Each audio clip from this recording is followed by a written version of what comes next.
Bismillahirrahmanirrahim. Saudara-saudara, kita mulai perkuliahan pada kesempatan kali ini. Mari kita awali dengan pembacaan kitab, karena kebetulan sekarang ini sedang saya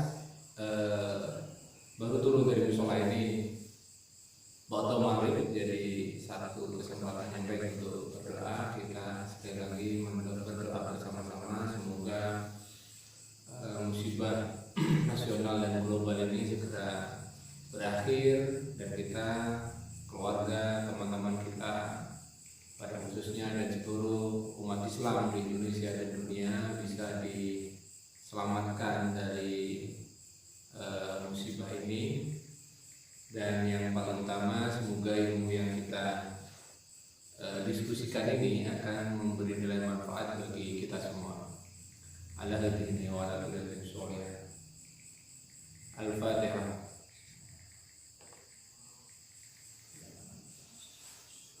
Baik saudara-saudara, ini kita memasuki pertemuan ke-11 sebenarnya, karena pertemuan ke-8 itu UTS, tapi materi yang saya sampaikan baru materi yang ke-10. Jadi sudah lebih dari separuh kita berdiskusi, dan biasanya kebiasaan saya di pertemuan ke-9 hingga pertemuan 16 atau 15 itu adalah diskusi kelompok, tapi tentu akan ada kesulitan kalau kita melaksanakan diskusi kelompok dalam kondisi pandemi seperti sekarang ini. Karena itu saudara-saudara, saya akan memberikan semua materi itu tanpa diskusi kelompok. Kita cukup diskusi di perkuliahan yang sudah kita sepakati waktunya, dan di forum itu kita akan berdiskusi panjang. Dan saya secara pribadi sangat berterima kasih karena diskusi yang kita lakukan melalui WA group yang kita miliki bersama itu sungguh efektif dan sungguh dinamis dibandingkan dengan diskusi di kelas seperti yang biasanya kita lakukan. Saya hitung ada 6 hingga 9 pertanyaan yang terus mengalir dari Anda ataupun sanggahan. Ini tidak semeriah kalau umpamanya kita melaksanakan di kelas yang paling banyak ada 4 atau 3 orang yang bertanya. Tapi justru melalui kuliah online ini Anda memiliki lebih banyak ragam pertanyaan, dan itu membuat saya sangat bahagia. Oke, saudara-saudara, kita lanjutkan. Pertemuan kali ini kita akan mendiskusikan tentang nasionalisme dan konsep negara bangsa. Sebagaimana kemarin telah kita diskusikan di minggu kemarin, yaitu terkait tentang berbagai ideologi yang pernah ada atau sedang merajai dunia, yang menjadi rujukan banyak negara, yang menjadi pilihan banyak masyarakat, sehingga berkiblat kepada ideologi itu mulai dari liberalisme, konservatisme, lalu komunisme, juga ada fasisme. Dan kemarin sangat dinamis Anda mempertanyakan posisi ideologi Pancasila dan bagaimana bangsa ini membentuk komitmen kontraknya menjadi sebuah bangsa itu dalam satu ikatan namanya Pancasila, di tengah ketika berbagai ideologi besar itu sedang bertarung memperebutkan perhatian dari negara bangsa. Dan saya sudah menjelaskan itu, bagaimana posisi Pancasila yang tidak harus tunduk semata-mata kepada liberalisme, atau Pancasila hanya menjadi bagian dari sosialisme. Kita punya ideologi sendiri, kita punya karakter sendiri, kita punya warna sendiri, dan itu tidak lahir dalam proses yang sebentar, karena semua yang ada dalam Pancasila itu adalah nilai-nilai yang secara antropologis saya katakan itu memang lahir tumbuh di masyarakat kita dari Sabang sampai Merauke. Lalu para funding-funders kita itu mengumpulkan merapikan, memilah nilai-nilai yang paling bisa dijadikan payung untuk posisi masyarakat Indonesia yang sangat plural itu. Dan alhamdulillah kita sudah punya Pancasila. Dan hingga hari ini Pancasila masih diyakini sebagai ideologi yang paling bisa memberi rasa aman, paling bisa mengikat rasa nasionalisme kita. Dan tentu sebagai sebuah ideologi, Pancasila akan terus beradu argumentasi dengan berbagai ideologi lain yang berusaha untuk memberikan warna berbeda dengan Pancasila. Entah itu datangnya dari Islam atau itu datangnya dari sekularisme yang itu adalah bagian dari liberalisme tadi. Nah, ini saudara-saudara yang akan kita diskusikan. Lalu posisi nasionalisme seperti apa? Ada di mana nasionalisme itu? Nah, tapi jauh kita mendiskusikan tentang nasionalisme itu, saya ingin mengajak Anda untuk merenung. Sebenarnya apa sih rasa keindonesiaan yang Anda rasakan sebagai bangsa Indonesia? Sebenarnya Anda itu melihat diri Anda sebagai Indonesia itu seperti apa? Apakah Anda merasa menjadi bagian dari Indonesia sehingga Anda merasa terikat untuk memberikan hal yang terbaik untuk Indonesia, atau Anda merasa sama sekali tidak terikat dengan rasa keindonesiaan itu? Maka pertanyaan saya, apa yang Anda rasakan dengan keindonesiaan Anda? Silakan direnungkan, tidak perlu Anda jawab. Kalau mau jawab silakan Anda jawab nanti di forum diskusi di kelas, di grup WA itu. Saya ingin mendapatkan jawaban terindah dari saudara-saudara. Apa yang Anda rasakan dari keindonesiaan Anda? Jangan-jangan Anda merasa benar-benar tidak merasa bangga dengan keindonesiaan Anda, atau jangan-jangan Anda merasa tidak pernah menjadi Indonesia. Nah, ini sebuah pertanyaan yang menurut saya sangat substantif di tengah masyarakat punya kecenderungan, terutama anak-anak muda, untuk tidak terikat lagi dengan nasionalismenya, tidak terikat lagi dengan keindonesiaannya. Atau Anda punya pikiran, ketika Anda menjadi Indonesia maka Anda tidak menjadi Islam. Nah, ini pertanyaan yang sangat mendasar, karena sebagian masyarakat sudah mengakui atau meyakini hal itu. Di awal kuliah kita, sebelum ada musibah ini, saya sudah pernah mendiskusikan Anda bagaimana sebagian masyarakat yang memilih bergabung dengan ISIS itu melihat Indonesia. Bahkan mereka mengatakan Indonesia adalah satu sistem tauhid, satu sistem setan yang tidak bisa dan tidak boleh dipatuhi.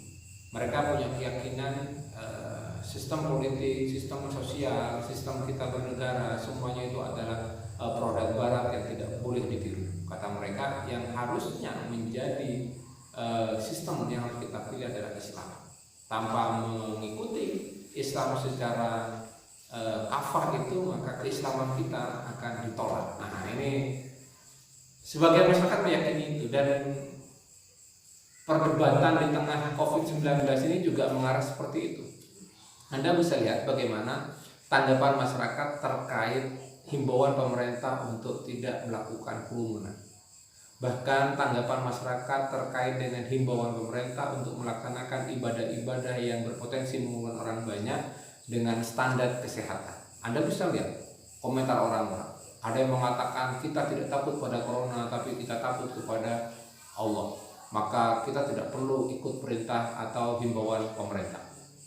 Ini kan Anda bisa lihat bagaimana. Bahkan saya baru kemarin menulis tentang kalau Anda bersedia nanti saya kirim file tulisan saya, karena itu dimuat di Times Indonesia, yang saya katakan bagaimana balada atau ironi kesolehan jamaah tabligh yang ada di Indonesia, yang kemarin di tengah pandemi seperti ini pemerintah sudah menginstruksikan, meminta, mengarahkan, menghimbau agar tidak ada kerumunan, lalu mereka atas nama panggilan ideologi mereka tetap berkumpul melaksanakan istimewa di Masjid Kebun Jeruk kalau tidak salah di Jakarta itu. Dan yang terbaru kemarin sempat viral bagaimana beberapa orang jemaah tabligh Indonesia datang ke India untuk juga melaksanakan istimewa itu dan tidak bisa pulang sampai hari ini. Kenapa? Karena di India pemerintahnya memilih kebijakan lockdown, umpamanya begitu. Mereka lebih terikat dengan emosi organisasi jemaah tablighnya daripada memilih untuk patuh pada pemerintah. Ini sebuah pertanyaan besar. Lalu sebenarnya bagaimana kita melihat pemerintah ini?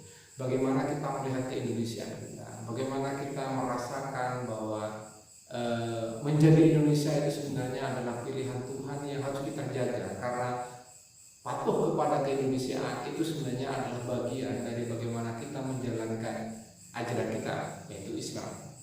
Nah, ini saudara-saudara, saya mohon Anda menanggapi pertanyaan saya itu, apa yang Anda pahami dan Anda rasakan tentang keindonesiaan Anda.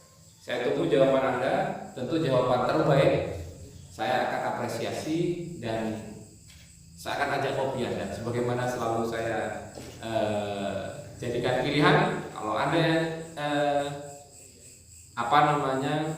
perlu saya apresiasi, maka apresiasi saya adalah bentuknya ngajak kopi. Saya siapkan kopi terbaik dari Bondowoso, kopi Arabica Bondowoso. Oke, itu pertanyaan saya. Silakan Anda diskusikan, Anda renungkan. Hari Selasa besok kita diskusikan.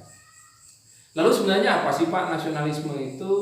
Sebenarnya banyak sekali definisi tentang nasionalisme, tapi saya akan mencoba memberikan sedikit kesimpulan tentang definisi itu, dan Anda boleh tentunya memilih definisi yang lain. Di situ saya tulis, saudara-saudara, nasionalisme itu adalah suatu sikap politik dari masyarakat suatu bangsa atau satu negara yang mempunyai kesamaan kebudayaan. Pertama, kesamaan budaya, bahwa kita bangsa Indonesia ini punya kebudayaan timur misal begitu. Lalu kita punya wilayah yang sama. Dari Sabang sampai Merauke kita punya teritori yang jelas. Kita punya batas-batas wilayah yang sudah ditentukan oleh negara ini dan sudah diakui oleh negara-negara lain. Artinya penduduk internasional sudah mengakui wilayah Indonesia itu dari Sabang hingga Merauke misalnya begitu. Lalu kita juga punya cita-cita dan tujuan yang sama, dan itu akhirnya disepakati menjadi dasar negara kita, yaitu Pancasila, dan kita punya Undang-Undang Dasar 45 yang secara rinci menjelaskan bagaimana seharusnya bangsa ini melaksanakan kewajibannya, dan bagaimana bangsa ini memposisikan rakyatnya, bagaimana bangsa ini umpamanya juga berkiprah di dunia internasional. Itu semua sudah disampaikan di Undang-Undang Dasar kita. Sehingga saudara-saudara, dengan ikatan-ikatan itu, kesamaan budayaan, kesamaan wilayah, kesamaan cita-cita tujuan itu, masyarakat yang ada di Indonesia ini, di satu negara itu akan merasakan adanya kesetiaan yang mendalam kepada bangsanya sendiri. Jadi karena kesamaan itu, mulai cita-cita, kesamaan nasib, kesamaan kebudayaan, kesamaan tujuan, lalu kesamaan wilayah, itu akhirnya mengkristal menjadi sebuah keyakinan, yaitu dalam bentuk kesetiaan kepada bangsanya. Nah, kesetiaan ini yang hari ini saudara-saudara sedang kita pertaruhkan, yang hari ini sedang kita pertanyakan. Misalnya di tengah musibah seperti sekarang ini, kita masih bisa melihat bagaimana perilaku sebagian masyarakat yang tidak menghormati negara. Dalam bentuk apa? Mereka masih saja melakukan aktivitas yang sebenarnya tidak terlalu mendesak betul, namun mereka nekat melaksanakan dengan cara mengumpulkan massa berkerumun. Padahal itu adalah perilaku yang benar-benar membahayakan, bukan hanya pada dirinya, tapi juga membahayakan kepada orang-orang di sekitarnya. Kita sama-sama tidak tahu siapa yang menjadi karier, siapa yang membawa virus itu, dan siapa yang positif atau tidak. Kenapa? Karena tidak semua yang positif itu akan mengalami gangguan fisik secara langsung. Tapi bahwa bagi mereka yang rentan, yaitu orang-orang tua, orang-orang sepuh, kakek nenek kita, itu bisa langsung merasakan betapa virus ini berbahaya. Nah, himbauan pemerintah untuk tidak berkerumun itu sampai hari ini masih tidak dilaksanakan, tidak dipatuhi dengan baik oleh sebagian masyarakat kita. Kenapa? Lagi-lagi ini ada problem dari panggilan nasionalisme itu. Mereka tidak merasakan panggilan, tidak merasakan himbauan itu sebagai sebuah bentuk kecintaan, sebagai sebuah bentuk ketundukan yang itu sebenarnya adalah paling utama dari rasa nasionalisme kita. Hari ini kita ingin, hari ini harusnya kita membuktikan bahwa kita adalah satu bangsa yang kuat. Oke, itu pertama, bahwa mereka masih melanggar himbauan itu. Yang kedua, saudara-saudara, ada satu hal yang menurut saya ini menjadi satu kata kunci di saat banyak orang terpukul dengan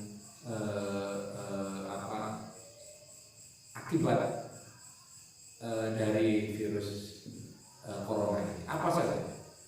Bahwa virus ini tidak hanya menghantam dunia kesehatan, tapi virus ini juga sangat mengganggu dari stabilitas ekonomi kita. Terlalu banyak orang yang sekarang mengalami secara langsung dampak dari virus ini. Misal ojek online, misal para pedagang kaki lima, misal para petani beca, misal mereka yang bekerja di sektor jasa, supir, angkot, semua merasakan. Dan hari ini mereka membutuhkan kita sebagai bangsa Indonesia. Mereka membutuhkan rasa kebangsaan kita untuk bergandeng tangan menjaga agar mereka tidak secara langsung ataupun secara langsung menjadi korban dari corona. Kita jaga mereka agar tidak terpapar virus ini, tapi yang terpenting juga kita harus menjaga mereka agar mereka yang terdampak itu tidak kalah karena desakan ekonomi itu. Nah, itu saudara-saudara yang saya katakan bahwa nasionalisme kita sekarang dipertanyakan.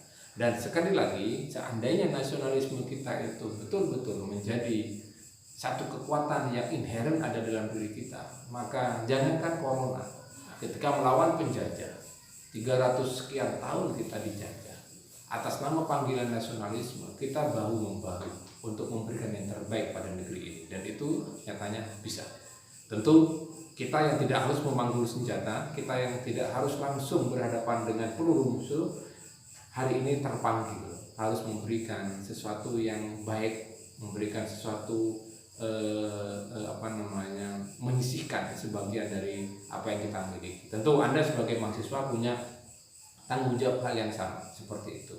Lihatlah di sekitar rumah Anda, lihatlah di sekitar masyarakat saudara-saudara, apakah ada orang, sekelompok orang, satu keluarga, beberapa keluarga yang terdampak secara langsung secara ekonomi. Itu adalah menjadi tanggung jawab Anda saudara-saudara, dan saya harapkan ini tidak hanya sekedar menjadi panggilan nasionalisme, tapi ini juga adalah panggilan jiwa Anda. Baik, itulah nasionalisme. Jadi punya kesamaan budaya, wilayah, kesamaan cita-cita dan tujuan, dan akhirnya itu menjadi sebuah kesetiaan.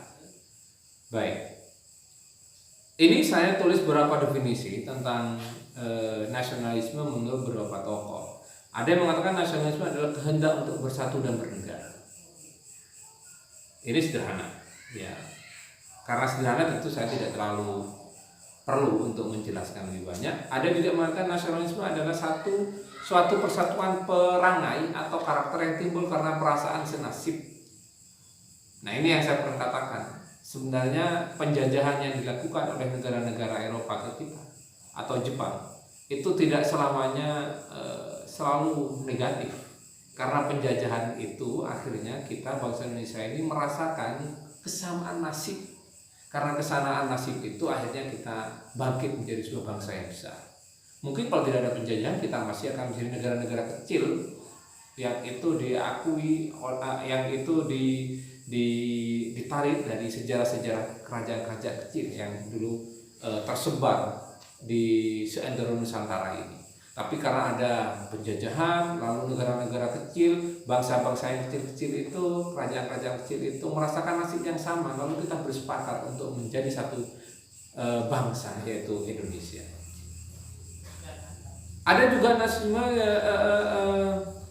secara fundamental dilihat sebagai adanya national consciousness.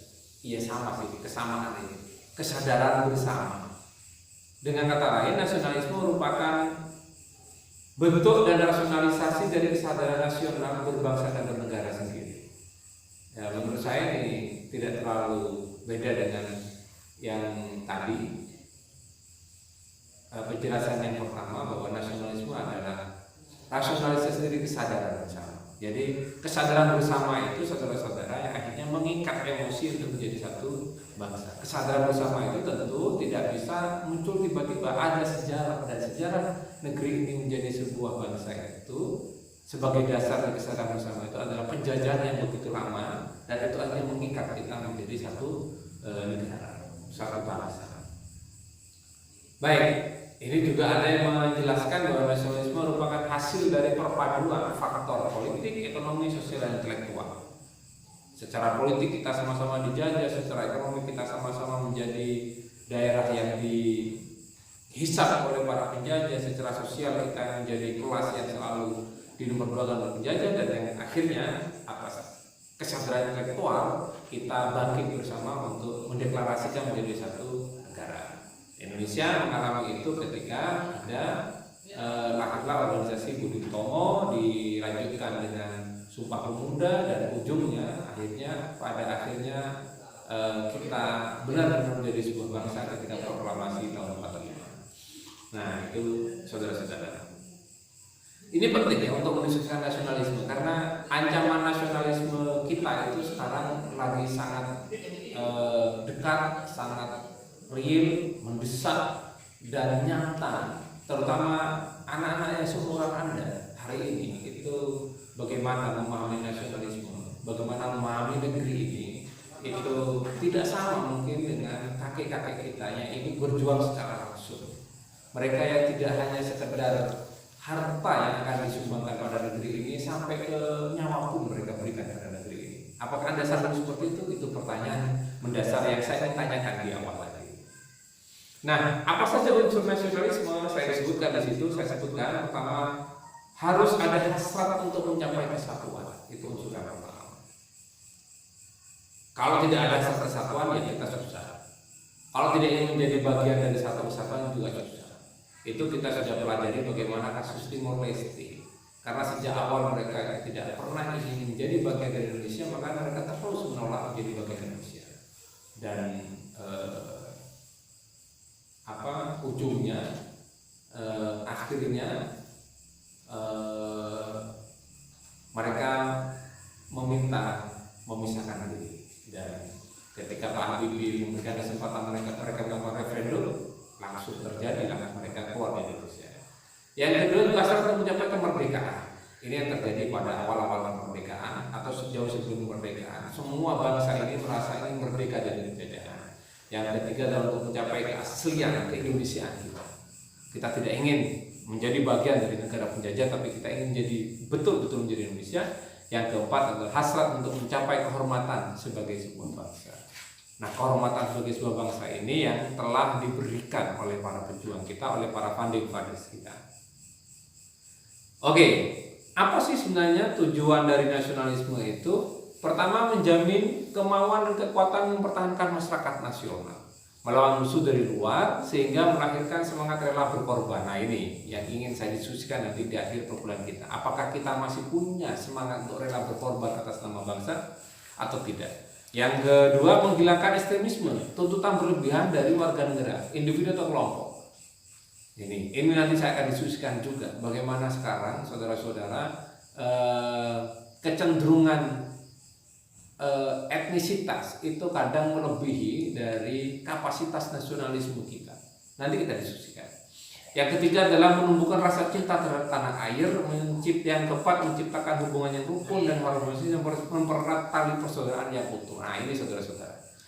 Saya nanti akan juga mendiskusikan bagaimana pengalaman saya melakukan penelitian di tahun 2000-an mungkin pasca tumbangnya Soeharto dari 99 hingga tahun 2000 itu terjadi konflik horizontal yang luar biasa Yang saya lakukan penelitian pada waktu itu di daerah Ambon dan di daerah Sambas. Nah, dua kasus yang saya teliti itu mencerminkan bagaimana nasionalisme itu porak-poranda karena etnisitas itu. Nasionalisme itu porak-poranda karena ikatan-ikatan primordial yang sangat terbatas itu, entah agama, ras atau etnis. Tapi itu pernah terjadi di bangsa ini, dan itu yang akan kita diskusikan sejauh mana nasionalisme kita telah tergerus sehingga rasa kesatuan kita sebagai sebuah bangsa itu juga hilang. Nah, ini saudara-saudara yang akan kita diskusikan di sesi kedua. Padahal dasar nasionalisme di Indonesia itu sangat kuat, tidak main-main.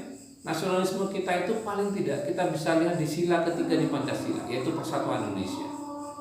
Sila ini saudara-saudara memberikan cerminan bagaimana seharusnya kita mencintai bangsa dan tanah air Indonesia ini melebihi dari kata primordial yang lain.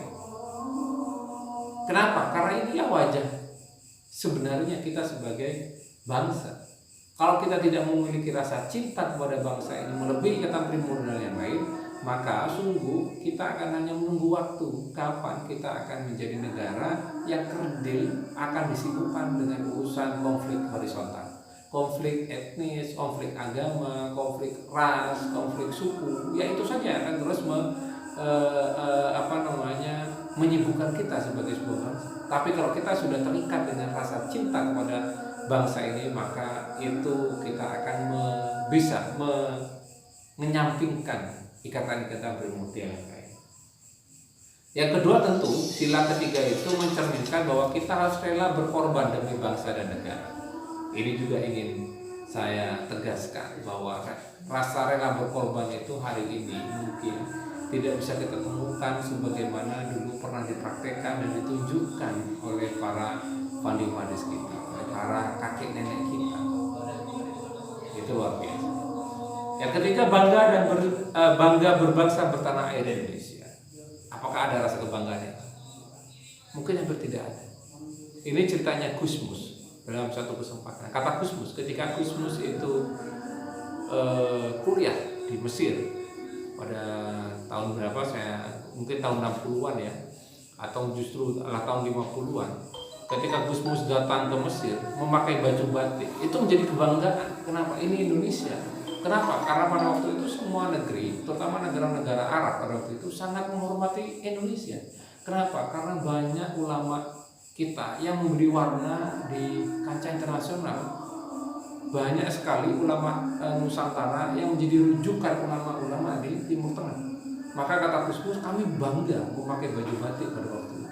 Tapi hari ini itu tidak lagi jadi kebanggaan kita. Kenapa? Karena kalau kita pakai baju batik, negara-negara lain langsung melihat kita sebagai negara yang kecil. Ini negara Indonesia ini. Indonesia ini adalah negara Islam terbesar di dunia, tapi korupsinya juga terbesar di dunia. Ini nih negara terkaya di dunia, tapi mereka ternyata negara termiskin juga di dunia. Karena salah urus, akhirnya kita menjadi tidak bangga menjadi Indonesia. Tapi meskipun kebanggaan kita sebagai Indonesia itu tetap akan berkobar ketika kita menjadi pendukung PSSI umpamanya ya, tim Garuda umpamanya. Kalah menang kita tetap bangga menjadi bangsa Indonesia itu. Oke, yang keempat adalah menempatkan kepentingan bangsa dan negara di atas kepentingan pribadi dan golongan. Nah, itu saudara-saudara. Pengantarnya nanti di sesi kedua saya akan lebih banyak diskusi. Saya akan ajak Anda berbicara tentang problem nasionalisme kita. Kenapa? Karena problem nasionalisme itu yang ingin saya diskusikan lebih jauh, dan ini saya mohon agar betul-betul menjadi renungan Anda.